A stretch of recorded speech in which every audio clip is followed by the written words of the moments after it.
Hey, what's going on, man? It's your boy Dory, man, and welcome to another episode of Reboot Wednesdays, man. Hey, y'all, let me know how your week is going, right? Are you having any challenges? What's your challenges for this week? Or what are some of the challenges you have been going through? What are some of the things that you're trying to figure out that you may just don't know what you need to do in that next step, right? Hey, let me know what it is that you need, and if there's some advice that I could give, I'm happy to give it, man. Because right now at this point, I want to make sure that I'm tapping in with y'all. All right. But look, today's topic, man, today's topic is about having hard conversations. Now, what do I mean by that? When there's two parties, all conflict is when two parties are having a disagreement. What is that disagreement? Well, that it is either it's on relationships, work, friends, time, whatever it is, marriage, whatever your topic is, it's a conflict. There's something that happened that had a cause, and now there's an effect. And so two parties are now trying to create a resolution. And what happens a lot of times is when we're having hard conversations, what we don't realize is that we just kind of stay stuck on the conflict, and that's it. We don't create a resolution. We don't create an opportunity. We don't want to, like for me, I used to not want to listen to someone else's thought process and how they feel, because you have to understand that that person also has their own personality. They also have their own way of expressing things. And when you tell them that their voice, you don't want to hear what they have to say, it's all just about you. You create like the reflection that you have after that it's going to determine on whether that relationship, how that relationship is after that. All right. So look, so I want to do this. This is the question, or this is one of the things I want you to think about. All right. So when you are in a conversation, right, what's the end goal of that conversation? Like once you spoke about the conflict. So I give you an example. My wife had a time where she was training a new recruiter to help join the team. And what the issue between me and her was, because she was doing this training, her time was she had to give more time to work, because there was more devoted time to this person, right? She had to train her for a week. She had to make sure she understood everything that it is that she needed. Well, the issue was is that she's still a mom. She's still a wife. And when you think about all these things, we started having some conflict, because I didn't know what she wanted. She didn't know what I wanted. We just weren't communicating, and there was conflict, right? So that means tensions got high because we weren't communicating boundaries. We also weren't communicating what we needed in those time frames and those time blocks. So what I had to do is for me, this is for me. I had to realize, okay, Dorian, there's an issue. We know in the past, all you used to do was get emotional. So what we're going to have to do is do the opposite, create any result. And so I had to ask her, what is it that you need from me? How can I help? How can I be an assistance to make sure that you're able to execute in the best way possible? When I looked at how I can be better for her, what naturally happened, she figured out how she could be better for me, and we able to create a result, and we were able to create a plan to go forward. You get what I'm saying?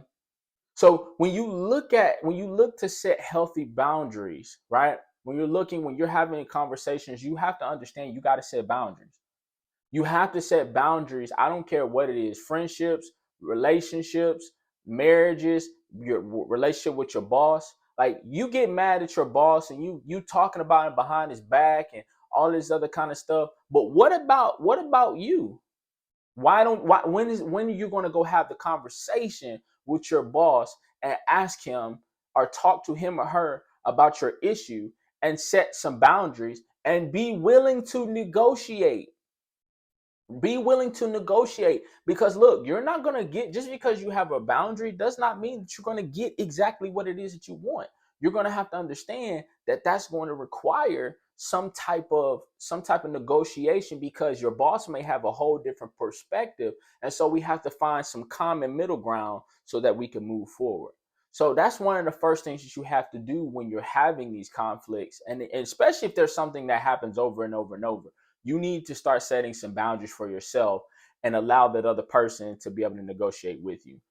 And then look, the second thing, and these are 3 points, right? So the first one, let's go back. You look to set healthy boundaries and be willing to negotiate. Here's the second thing: take the time to listen to the other person rather than just trying to get your opinion out and you not even trying to listen to anything they saying. I can't tell you how many times when you do that, when you are just listen, you just listening to hear. I'm sorry, you listening to speak, you're not listening to hear, right? One of the things that I started studying was the way that you show somebody that you're listening to what they're saying, even if it is high conflict, is by repeating back what they say. And then you ask them, is that what you meant? Because sometimes people say things and they don't really mean it, but just because the tensions are high, they may say something that they didn't mean. And so they may go, okay, I'm sorry, no, that's not what I meant. Let me rephrase so that and reframe it so that way I could express it in the correct way. So it's important to make sure that you're not just listening to speak, because then all you're going to do is, as soon as they're done speaking, you just like, you ain't hearing nothing they saying. You just listening for a few trigger words and you're going, yeah, okay, but you like that. We're not going to be able to resolve the issue like that. All right. And then the third thing that I want you to understand is, don't leave a conversation incomplete. Make sure both parties, party A and party B, are both in agreement of what's going to happen next. Make sure, let me say it again. Don't leave the conversation incomplete. Don't just go, oh man, man, I ain't got time for you and all that. That's where hurt, that's where all these things come from. The distrust, the you break relationships like that when you leave it incomplete and you guys don't come to a conclusion on either A, what's going to happen next, or B, how do we go from here? Right? So these are healthy things. So let me tell you, right? Let me tell you what happens, because I know some of you like, okay, yeah, that sounds good. Yeah, okay, yeah, I gotta understand it. I gotta take time to listen to other people. I gotta set healthy boundaries. I get that. But let me tell you what happens when you don't do that. All right. So when you don't do that, you set unrealistic expectations. You have distrust in people.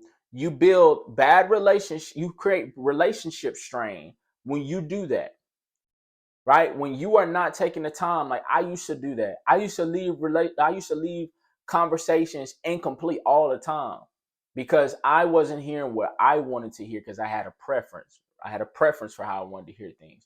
So you leave unmet expectations, miscommunication, distrust, and relationship strain when you do that. But if you follow those 3 things that I just gave you in relationships, and when you're having conflict, this works for bosses, this works for employees, this works for CEOs talking to their employees, this works for employees talking to CEOs, this works for marriages, this works for children, parents, whatever.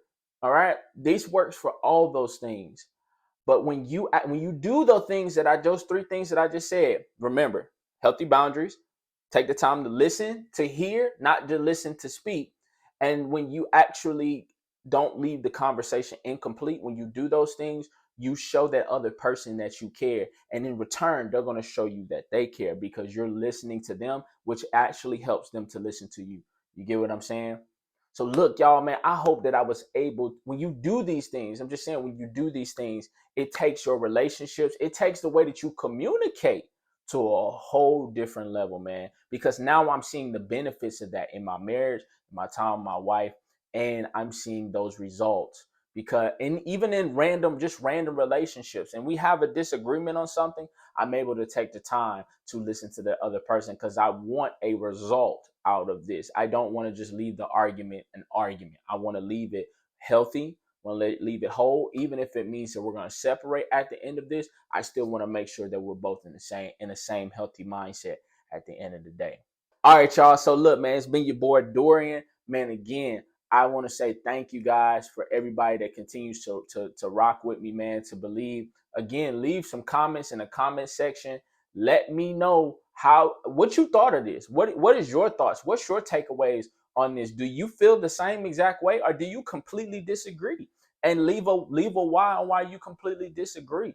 I love to hear your opinion. I would also love to know if you liked it, if you felt that this was something that you just needed to know, man, hey, leave a comment, man. Put a like, man. Share this with some people that you may feel that may need some help in this area. All right. Look, we love doing that. Oh, this person need to hear this because I just had an issue with them the other day.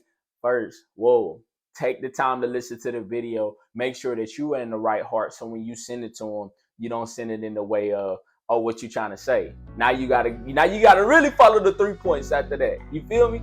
So man, it's been your boy Dorian saying again, your history does not define your destiny. I'm gonna catch you on the next one, bro.